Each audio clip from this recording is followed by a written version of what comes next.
عزت کا حال ہے، یہ صدقہ ہے ہمارے پیغمبر کی آمد کا۔ آج آپ حضرات سنتے ہیں 1 مئی کو لوگ یوم مزدور لیبر مناتے، نہیں مناتے، لیبر ڈے مناتے، یوم مزدور۔ یہ کہاں سے نکلا یوم مزدور جانتے ہیں؟ امریکہ میں ایک شہر ہے شکاگو، بڑی ٹھنڈی جگہ ہے۔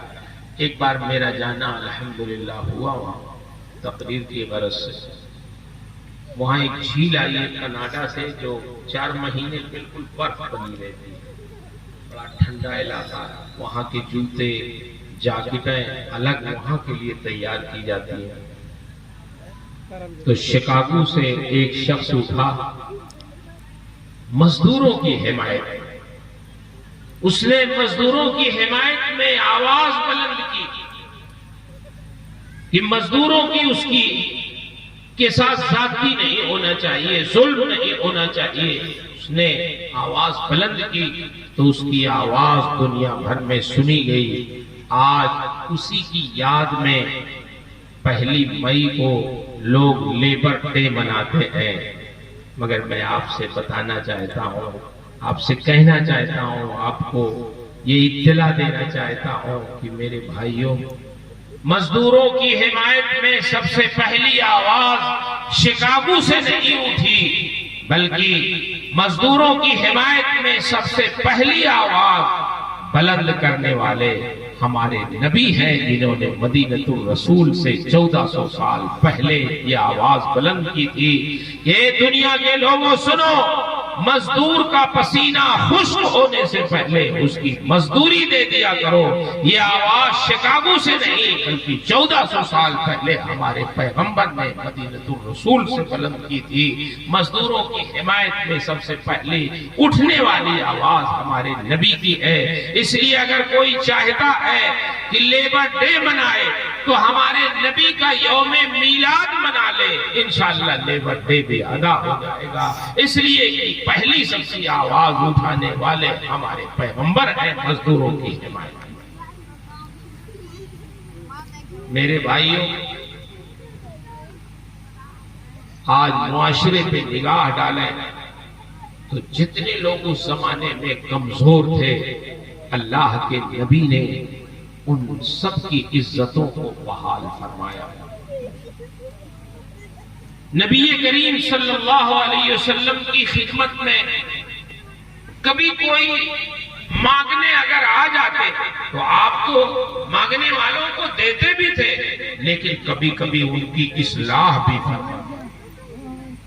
ایک صاحب آئے تندرست تھے، مانگنے کے لیے کچھ، آپ نے ارشاد فرمایا ادھر آؤ، تمہارے پاس کچھ ہے؟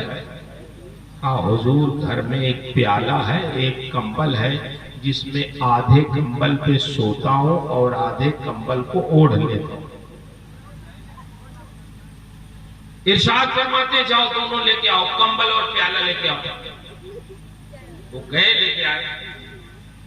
سرکار نے ارشاد فرمایا ان کو اپنے صحابہ میں ارشاد فرمایا کون اس کو خریدے گا؟ نیلام کروایا ان کا کمبل اور ان کا پیالہ۔ فرمایا اس کو کون خریدے گا تم میں بتاؤ؟ ایک صحابی کھڑے ہوئے، انہوں نے کہا حضور میں خریدوں۔ آپ نے ارشاد فرمایا کتنا دو گے؟ کہا 1 درہم۔ فرمایا نہیں تم کو نہیں دوں گا۔ اور کوئی ہے جو اس کی قیمت لگائے؟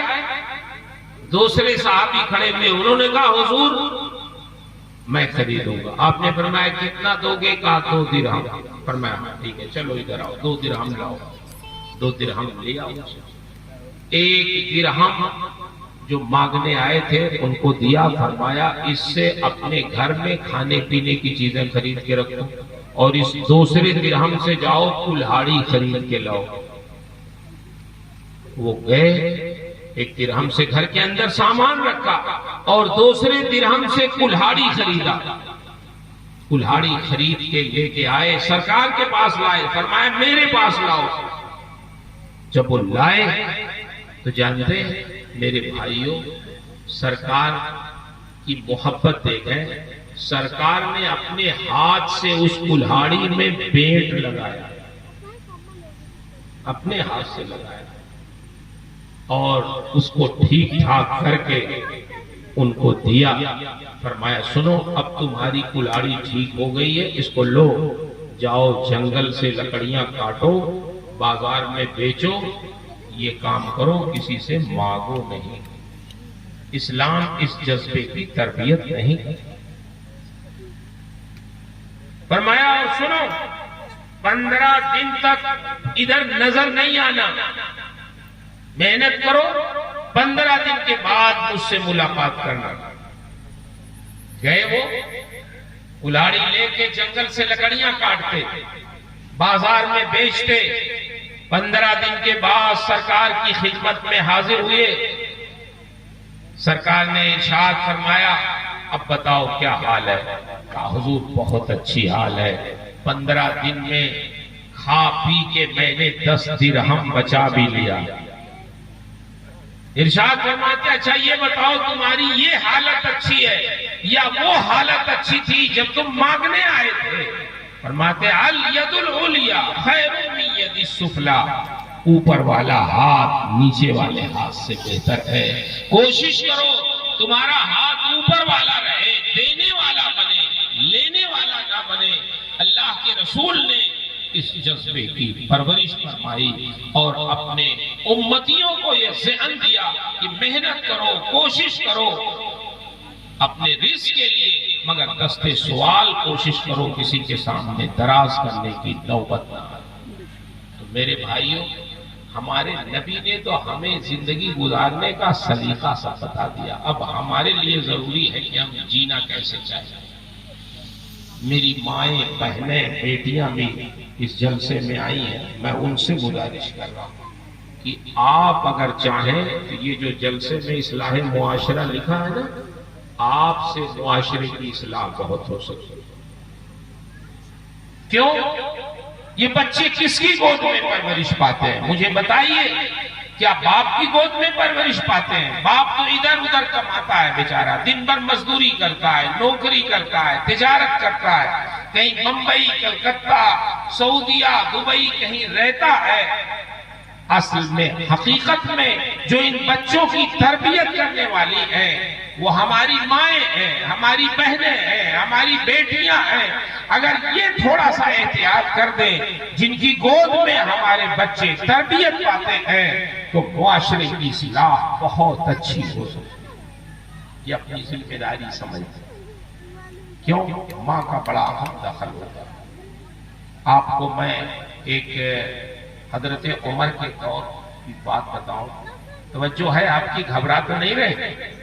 بولیے نہیں، بڑا سناٹا ہے۔ خیر میں کچھ کہلوانا تو نہیں چاہتا، غور سے سنیں آپ۔ حضرت عمر کے زمانے میں روم فتح ہوا، اور جب روم فتح ہو گیا تو جانتے ہیں مسلمان فوجی جو تھے وہ دھڑا دھڑ رومی عورتوں سے شادی کرنے لگے، یہ کہہ کے کہ یہ کتابی اور پہلے کتابیوں سے شادی جائز ہے۔ جب شادی کرنے لگے عیسائی عورتوں سے یہ کہہ کے کہ یہ کتابی ہیں، شادی جائز ہے، تو جو سپہ سالار تھے انہوں نے کہا رک جاؤ بھائی، تھوڑا صبر کرو، میں امیر المومنین کے پاس خط لکھتا ہوں، اگر وہ اجازت دے دیں گے تب شادی کرنا۔ خط لکھا انہوں نے، امیر المومنین حضرت عمر بن خطاب رضی اللہ تعالیٰ عنہ کے پاس، اس وقت آپ امیر المومنین تھے، خط لکھا۔ خط جب دیکھا امیر المومنین نے، اس میں لکھا تھا کہ حضور روم فتح کیا ہوا، مسلمان فوجیوں کا حال یہ ہے کہ یہ کتابی عورتوں سے، عیسائی عورتوں سے شادی کرنے لگے ہیں، پھر کیا ہوگا معاشرے کا حال؟ آپ سمجھائیں کیا کہنا چاہتے ہیں؟ میں نے آپ کے اوپر ڈال دیا ہے، اسی لیے خط لکھ رہا ہوں۔ حضرت عمر نے خط پڑھنے کے بعد جو جواب لکھا، لکھتے ہیں حمد و صلات کے بعد لکھتے ہیں کہ جس چیز کو قرآن نے حلال کر دیا ہے عمر کی کیا مجال ہے کہ اس کو حرام کر